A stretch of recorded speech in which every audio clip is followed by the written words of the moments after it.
We have all grew up listening to the iconic dialogue. मेरे पास गाड़ी है, बंगला है, बैंक बैलेंस है, तुम्हारे पास क्या है? Now I have answer to this. मेरे पास क्या है पता नहीं, पर तुम्हारे पास लायबिलिटी है.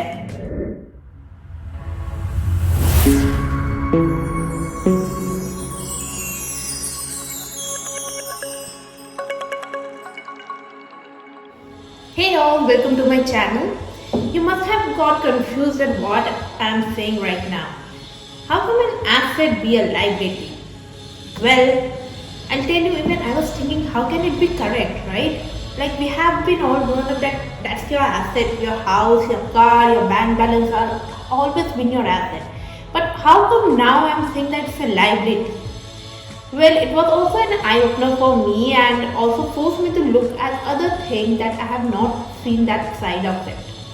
So today I will be discussing about the book that have forced me to look at asset as a liability. So this is the book Rich Dad and Poor Dad. Before getting to the context of asset and liability, let's find out who the rich dad and poor dad is.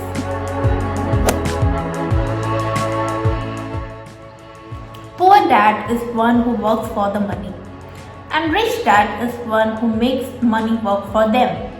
For example, the one who is in the job sector as a government servant, doctor, IT engineers who work for the monthly income, they are considered to be the poor dad. Okay, and rich dad are one who are in the profession of creating jobs for others, who believe in the passive income, who doesn't believe that they have to go for the 9 to 5 job and work very hard. They believe in smart work. So that's the difference between the rich dad and poor dad. Let's find out what an asset and liabilities are. Okay, asset is something that generates income, whereas liability is something which deducts our income. There's a cash outflow. Okay. So when we were saying that a house, a car is not an asset but a liability. How it happens, I tell you. If you want to buy a car, but I don't have, suppose a car is of 10 lakh rupees, but I don't have enough fund with me, so I need to go to the bank and borrow some funds, right? So with my own bank balance, I suppose only have 5 lakhs in my bank account. Right, so I did a down payment of 5 lakhs and rest 5 lakhs is funded from bank. But bank is not giving you directly the money. Okay, you go and buy a car. We are not gonna ask the money back. No, it doesn't happen. So when you are in debt, you have to pay back the principal amount along with the interest. So what you get, what you do is you end up tying that principal, a proportion of principal and interest amount to your monthly income. So every month, suppose you are getting a salary of 50,000. So every month 10,000 of approx is going as an EMI. So how can you consider a car as an asset? Because it's not generating an income, but it is leading to a cash outflow from your income. Hence, it is considered a liability as per the author. In the middle class family, what happens? We are always in a thought process. यार 10th में अच्छा score करना, 12th में अच्छा करना, तभी तो अच्छा इंस्टीट्यूट मिलेगा. कोचिंग में जाना है, IIT JEE निकालना है, मेडिकल निकालना है. वो जब निकल जाएगा तो हमें भी अच्छा जॉब मिलेगा. जॉब लग जाता है, उसके बाद सोचते हैं यार पोस्ट ग्रेजुएशन कर लेते, चलो MBA कर लेते. वो भी कर रहा है, उसको अच्छी जॉब मिली, उसको अच्छी पैकेज मिली. अब मुझे भी जाना है, उसमें भी अच्छा पैकेज लाना है. We are all trained to go into the rat race, right? The rat race of going to the 9 to 5 job security, waiting for the monthly income at the end of every month, and then planning our each expenditure, our life based on that income. This mentality, this thought process has been passed on from generations, and it's not something that has come out of for the job security, but it has always been there. Rich dad, on the other hand, doesn't go for the job security, doesn't believe in 9 to 5 job, doesn't believe that they have to get trapped in the rat race when there's so much to enjoy in your life. Okay, So rich dad mostly focus on asset building. What is asset building? Asset building is something like a source that generates income even if you don't dedicate much of your time or much of your hard work. Okay, mostly we are considering over here is the passive income.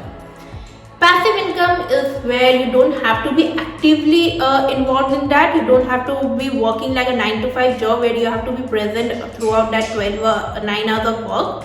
Okay, but here you have invested your money. Money is growing itself, right? So that's what rich dad have a perspective that they don't work for the money. Money works for them. How it happens? Suppose there are so many startups. In the initial date, you have invested in those startups. You are not actively involved with that. You have funded you. Now it's your job to generate so much of income that you are able to return me my investment as well as you give me a higher return for my ownership stake.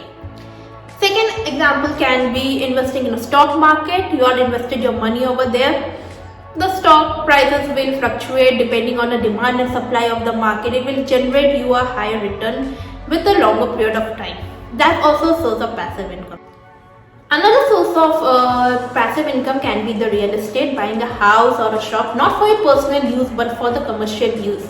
Suppose you are buying a house right now and when the market is down and you are renting it out, okay, so it will generate a monthly income for you in the form of rent. So that is also a source of your passive income. That is also a source of your asset building, where you can generate a monthly income from where you don't have to dedicate much of your time building the business or much of your hard work over there and going to the 9 to 5 job or something. You have got it somewhere where the money is itself growing and giving you a return.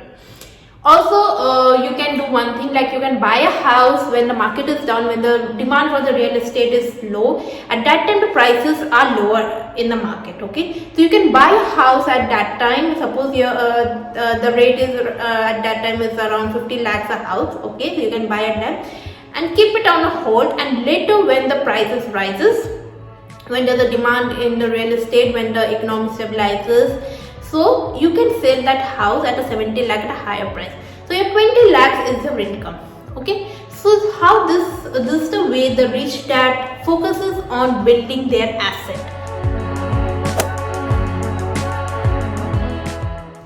Owning luxuries.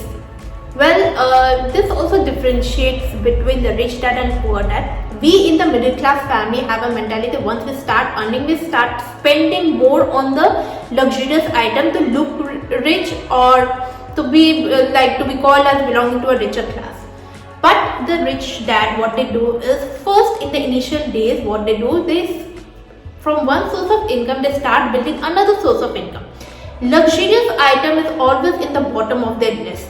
They don't start spending on the luxurious item in the initial days. First, they build up the income sources to cover up for the expenses for the luxurious item. What they do is, they have a one source of income. Yes, even they want to buy a luxurious car or a luxurious accessory. Their first question is, how can I afford it?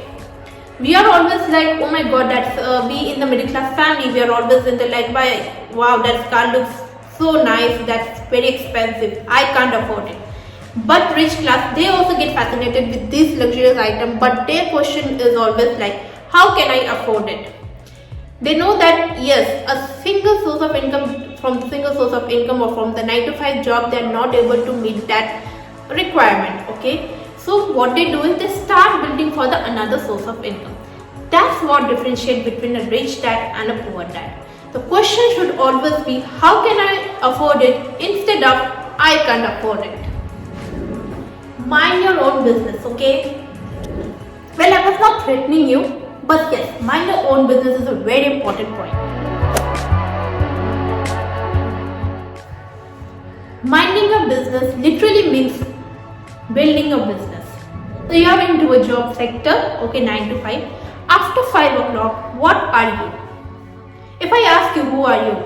You will tell, yes, I am an engineer, I am a doctor. You have made your profession your identity, but you are more than that, right? So if you love writing, start writing. If you love singing, start singing. Okay. So always convert your passion into a business.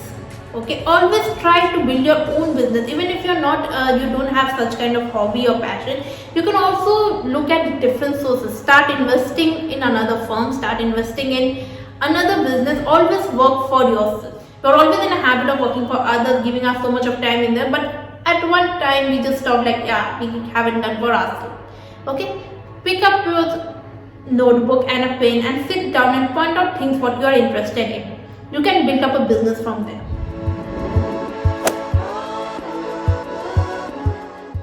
Getting started, that is the big starting point, right? I am telling you this, you will watch this video, you will read the books, you will hear podcasts, you will hear some motivational speeches, you will do everything. There will be different sources of how to get started, but getting started depends on you. If you search after watching this video, you can switch off your laptop, you can turn off your phone and go off to sleep. Will it help you to generate income? No, right? So you have to start. You with zero investment, you can start your own business. There are so many ideas around there. You have to look at them. You can use a cell phone to generate income. You can use a laptop to generate income. If you don't have a job, you can create job for others. But get started, right? If you don't start now, you will always procrastinate the things. Things will get delayed. You can't accumulate the things that you always wish for. So getting started is a very important point and also a very important topic of this book. Taxation is a very important topic that has been discussed in this book. Okay, so suppose I am in the job sector, I am earning 50,000 a month. Okay, so I am not getting all that 50,000 in hand in one go. Before money being handed over to me, my income is tax deductible. So 7,000 suppose has been deducted for taxes, which is paid to the government. So I am left with 43,000. So whatever will be my expenditure, I will be spending from that 43,000, right? But in the case of rich dad who own business, who own their corporate firm, what happened is they pay the taxes after paying for their expenses. Suppose they go on for a meeting to abroad, or they have to go on for some other, they have to buy a car. What they do is they mark those expenditure in the name of the corporate firm that they own. Okay, so first they pay for all those expenditure because it's the name of the corporate firm. The tax rule is something different for the corporate, right? So they list those expenditure in that in the company account after deducting all those money, and whatever is left is getting taxed. So this taxation plays a very important role. That's why people in the richer class, they mostly focus on the business development. They mostly focus on building a corporate because they are able to cover up for the expenditure before paying to the government. They don't pay more as we expect. At the end of the day, there's a middle class which is taxed more, and we are in the myth that the richer pays more taxes than us. No, it's a middle class who pays the more taxes and on time. Rich class pay the taxes when they cover up their expenditure through the company account. I hope you like this video. If you like this video, please like, share and subscribe to my channel. Also, you can follow me on Facebook, LinkedIn, Instagram and Twitter. You can also read my blog by clicking on the link in the below description box. Until my next video comes, signing off.